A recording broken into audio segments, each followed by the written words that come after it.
Object oriented ప్రోగ్రామింగ్లో another important concept encapsulation. So ఈ encapsulation అంటే ఏంటో ఈ వీడియోలో చూద్దాం. Let's go. Hey guys, this is Rohit and you are watching WonkyCode. So guys, encapsulation అంటే ఏంటంటే, సో ఇప్పుడు మీరు ఎప్పుడైనా ట్యాబ్లెట్స్ వేసుకుంటాం కదా, ట్యాబ్లెట్స్లో ఒక సిలిండర్ టైప్లో ఉంటాయి కదా క్యాప్సూల్స్, కెమికల్స్తో కూడిన ఒక పౌడర్ లాగా ఉంటుంది కదా, అది mixture of all chemicals.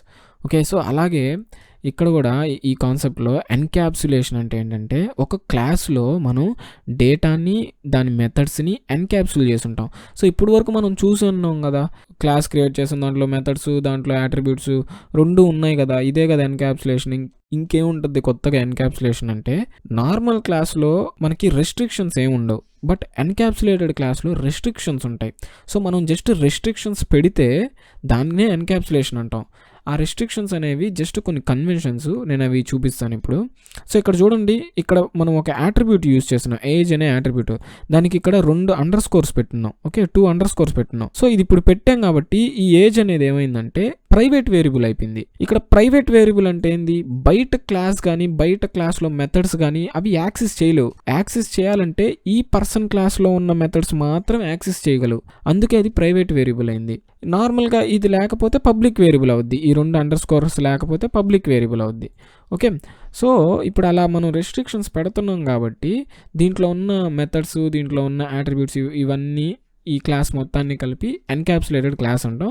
So దీన్నే, ఈ కాన్సెప్ట్నే ఎన్క్యాప్సులేషన్ అంటాం. ఓకే, సో ఇప్పుడు దీన్ని ఎగ్జిక్యూట్ చేసి చూద్దాం. సో అసలు మనం ప్రైవేట్ వేరియబుల్స్ ఎందుకు క్రియేట్ చేయాలి అంటే, కొన్ని ఇంపార్టెంట్ వేరియబుల్స్ ఉంటాయి, లైక్ బ్యాంక్ అకౌంట్ నంబర్స్ కానీ. ఇప్పుడు సపోజ్ ఇది బ్యాంక్ అకౌంట్ అనుకోండి. సో బ్యాంక్ అకౌంట్లో ఇది బ్యాంక్ అకౌంట్ నంబర్ అనుకోండి. బ్యాంక్ అకౌంట్ నంబర్ అనేది ప్రతి యూజర్కి కాన్స్టెంట్గా ఉండాలి కదా.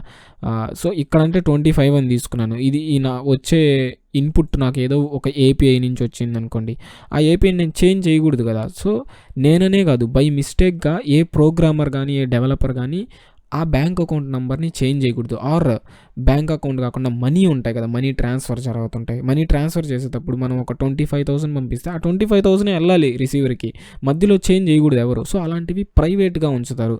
ఓకే, సో ప్రైవేట్ వాటిని ఏంటంటే మనం చేంజ్ చేయలేం, ఆ పర్టికులర్ క్లాస్ మాత్రమే చేంజ్ చేయగలదు, కానీ వేరే క్లాస్ కానీ వేరే క్లాస్లో మెథడ్స్ కానీ సో అవి ఎవరు ఇంకా చేంజ్ చేయలేరు. ఓకే, సో ఇక్కడ చూద్దాం, పర్సన్ని నేను బిల్డ్ చేశాను. ఓకే, సో ఇప్పుడు గెట్ ఏజ్ చేస్తున్నాను, అంటే ఈ మెథడ్ని కాల్ చేస్తున్నాను. గెట్ ఏజ్ మెథడ్ నాకు ఏమి ఇస్తుంది, సెల్ఫ్ డాట్ ఏజ్ని ఇస్తుంది.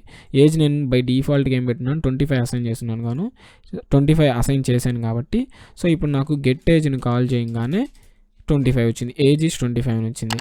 ఓకే, ఇప్పుడు చూడండి, పీ డాట్ నేను డైరెక్ట్గా కాల్ చేస్తాను, అంటే గెట్ ఏజ్ వచ్చి ఈ క్లాస్లోని మెథడ్. సో ఈ క్లాస్లో మెథడ్ కాల్ చేసింది కాబట్టి సెల్ఫ్ డాట్ ఏజ్ 25 వచ్చింది. నేను ఇప్పుడు డైరెక్ట్గా కాల్ చేస్తున్నా. డైరెక్ట్గా కాల్ చేస్తే చూడండి, person object has no attribute అని చెప్పింది, ఎందుకంటే అది ప్రైవేట్ వేరియబుల్ కాబట్టి. ఓకే, డబల్ అండర్ స్కోర్ పెట్టాను కాబట్టి. ఇప్పుడు చూడండి, నేను బయట నుంచే క్లాస్లో నుంచి కూడా కాదు, బయట నుంచి నేనేం చేస్తున్నా, 45 అసైన్ చేస్తున్నా. 25ని ఓవర్ రైడ్ చేద్దాం అనుకుంటున్నా. నాకు ఎర్రర్ అయితే ఏం రాలేదు, కానీ ఇప్పుడు చూద్దాం, గెట్ ఏజ్ చేసి చూద్దాం, మారిందో లేదో చూద్దాం. ఏజ్ ఇస్ 25 అలాగే ఉంది. ఇక్కడ అసైన్ అయినట్టు నాకు వచ్చింది కానీ అసైన్ అవ్వలేదు. సో మనం బయట నుంచి అసైన్ చేయలేం.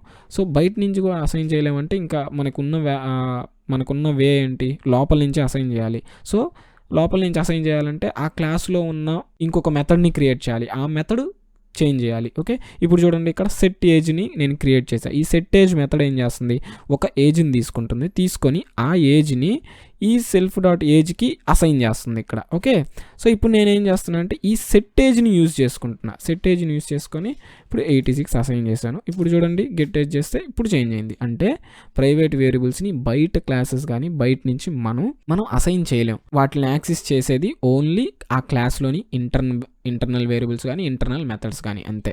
ఓకే, సో మీకు ఇక్కడ ఇంకొక చిన్న నార్మల్ ఎగ్జాంపుల్ చూపిస్తాను, ముందు చెప్పలేదు. ఇప్పుడు ఇది పబ్లిక్ వేరియబుల్ కదా. సో ఈ పర్సన్ అనే క్లాస్లో అసలు పీ అనేది లేదు కదా, నేమ్ అనేది లేదు వేరియబుల్. ఓకే, నేమ్ అనేది లేదు. సో ఇప్పుడు నేనేం చేస్తానంటే మధ్యలో పీ డాట్ నేమ్ అని పెట్టాను. సో లేదు కదా, person object has no attribute.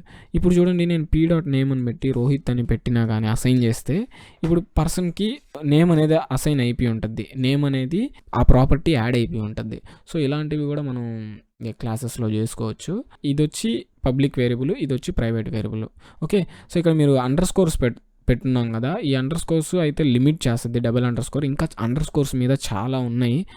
మనం అండర్ స్కోర్స్ మీద నేర్చుకోవడానికి చాలా ఉంది. ఎందుకంటే డిఫరెంట్ కన్వెన్షన్స్ ఉన్నాయి. ముందు ఒక అండర్ స్కోర్ పెడితే ఏమవుద్ది, 2 అండర్ స్కోర్లు పెడితే ఏమవుద్ది, ఇక్కడ ఏజ్ తర్వాత 2 అండర్ స్కోర్లు పెడితే ఏమవుద్ది. సో అసలు డిఫరెంట్ అన్నీ చాలా ఉన్నాయి. సో ఇవన్నీ నేను నెక్స్ట్ వీడియోలో మీరు ఇదే సిరీస్లో ఇదే ప్లేలిస్ట్లో నెక్స్ట్ కానీ చూస్తే అండర్ స్కోర్స్కి ఒక్కటే ఒక వీడియో ఉంటుంది. సో ఆ వీడియోని చూడండి, మీకు చాలా ఇన్ఫర్మేషన్ అయితే తెలుస్తుంది. దాని నుంచి బెస్ట్ ప్రాక్టీసెస్ మీరు నేర్చుకోవచ్చు. కన్వెన్షన్స్ కానీ సో ఇలాంటి బెస్ట్ ప్రాక్టీసెస్ మీరు నేర్చుకోవచ్చు. ఆ వీడియో ఒకసారి చూడండి, నేను ఐ కార్డ్లో కూడా ఇస్తాను. So that's pretty much it guys. Thank you very much for watching this video. Hope you like this video and I'll see you in the next one.